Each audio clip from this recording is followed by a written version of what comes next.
The struggle. The public defender. You pass the bar on your second attempt.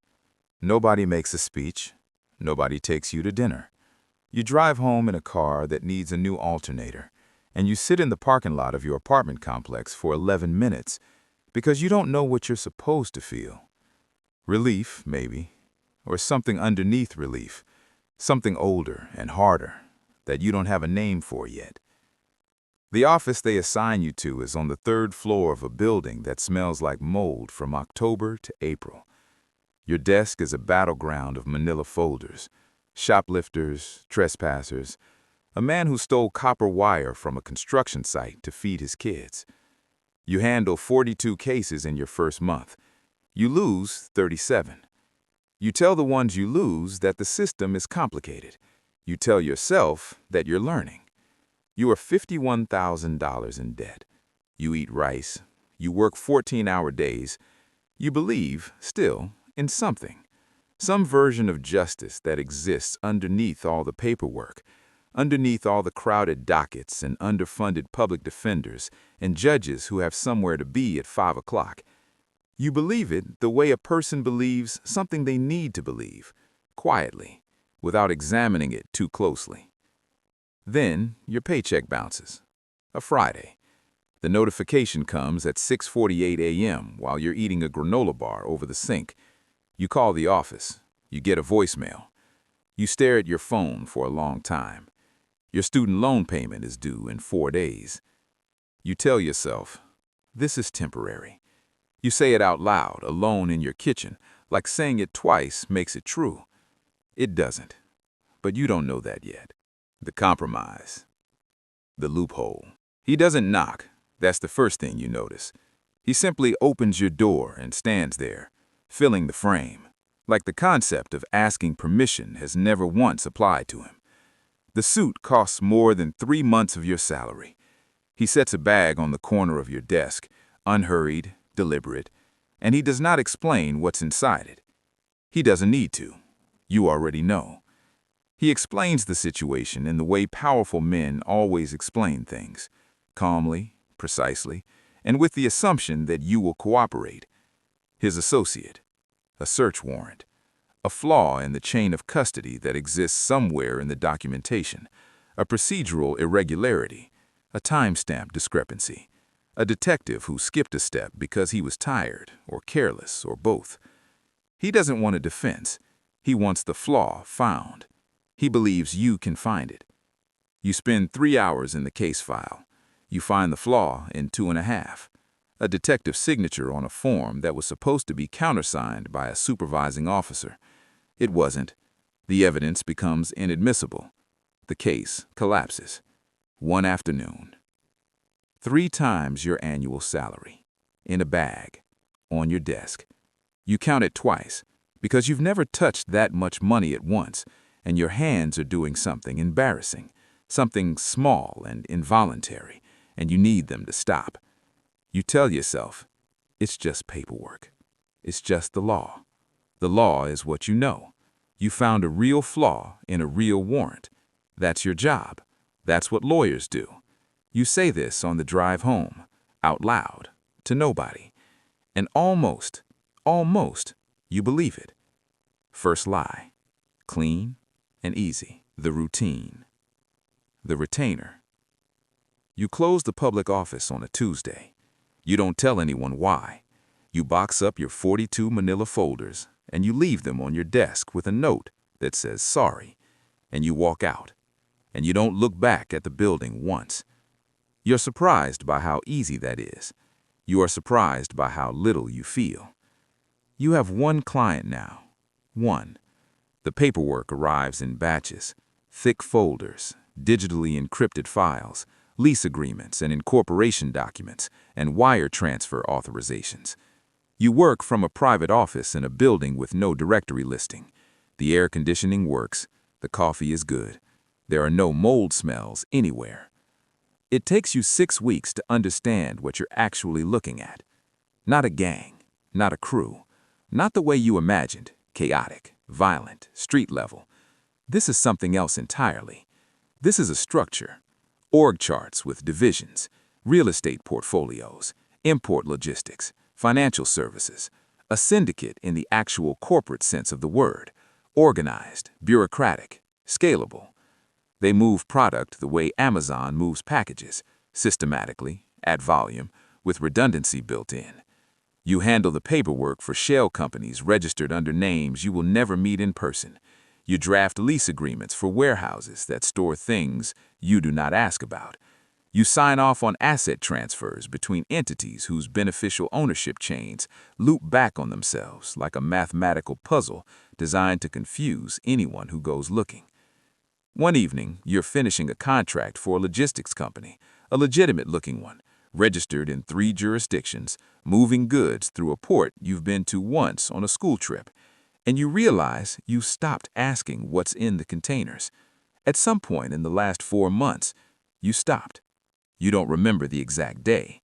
You don't remember the last case where you even thought to look. You tell yourself, I'm just a lawyer. A lawyer handles what the client gives him. This is true. This is technically, professionally, procedurally true. You say it to the window of your new apartment, the one with the view, as the city lights come on below you. You pour a glass of something expensive. You tell yourself, you've earned it. Technically, you have. But isolation doesn't announce itself. It just builds, quietly, room by room. Proximity to violence. The cleaner. Your phone rings at 3:07 a.m. You know, before you even unlock the screen, before you see the number, you know this is not routine. There is a register to late-night calls that a person learns to read. This one reads, emergency. This one reads, now. There has been an incident. That's the word they use. Incident. Like a weather event. Like something impersonal that simply occurred without a cause or perpetrator. Someone made a mistake. A violent one. A permanent, irreversible, biological one. And they need you. Not for a warrant this time. Not for a loophole in a search procedure. They need the aftermath managed. You spend the next 6 hours on calls. The local inspector. You have his number now, the way you have everyone's number now. The way people in this world keep numbers the way other people keep insurance policies. A sympathetic medical examiner 2 cities over. A demolition subcontractor who asks no questions and charges accordingly. You orchestrate it. All of it. From a chair in your kitchen, in your pajamas, with a coffee going cold beside you, and your voice steady and professional, because this too, it turns out, is just paperwork. A different kind. A wetter kind. But paperwork. When the sun comes up, you sit in your car in the parking structure of your building, and you don't move for 22 minutes. You don't cry. You don't shake. You just sit there with your hands in your lap, and you understand something that you cannot unknow. You don't hold the gun. You never do. That's what you tell yourself when you finally go upstairs, when you shower for a very long time, when you stand in front of the mirror and look at the person looking back at you. You didn't hold the gun. That's real. That happened. That is a fact. But you also know with the precision of a lawyer who understands what words mean, that the blood is on your hands. Legally, spiritually, permanently. 3 syllables. You say them to the mirror. You stop saying them after that. The architect. You buy a hotel, not to stay in it, to clean money through it.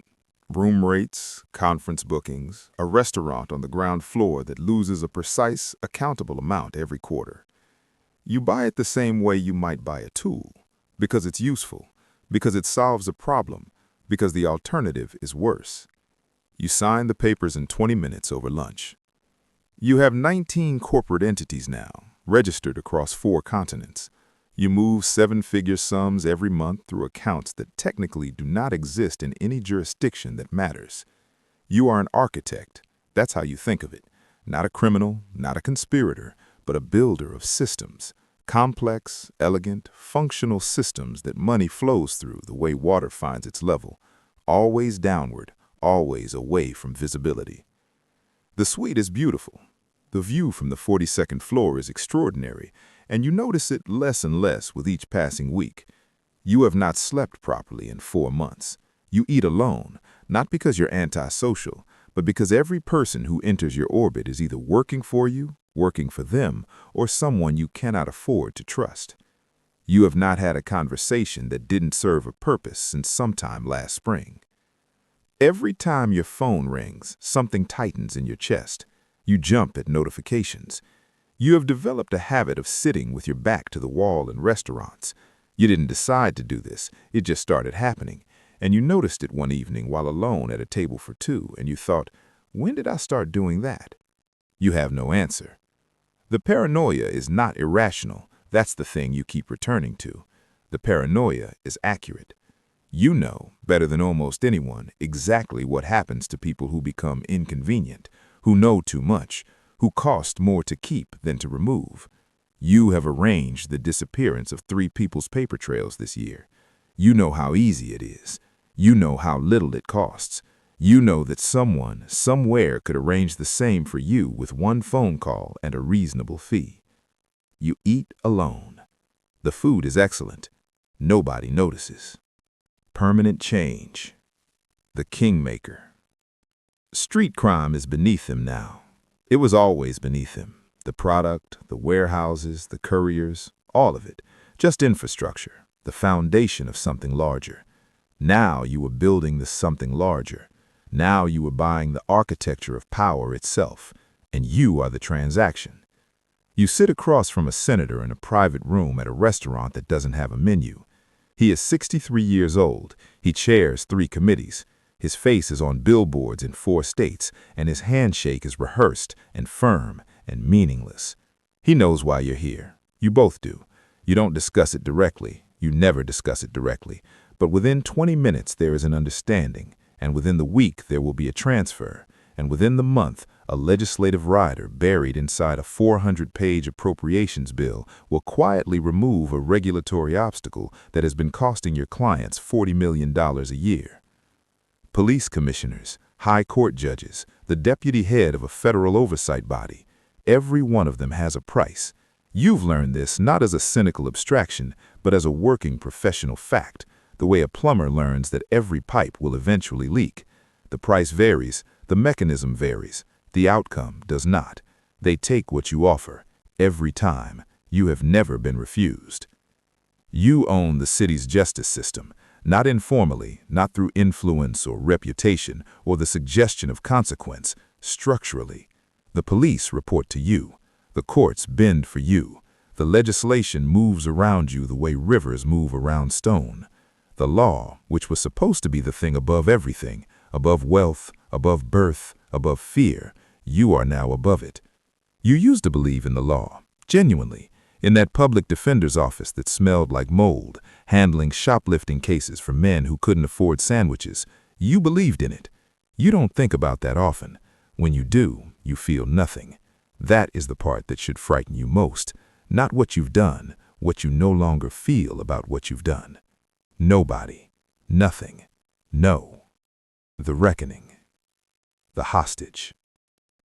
The old man dies quietly, in his sleep, in his home at the age of 79, which is, by any standard you've come to understand, an extraordinary age for a man in his position.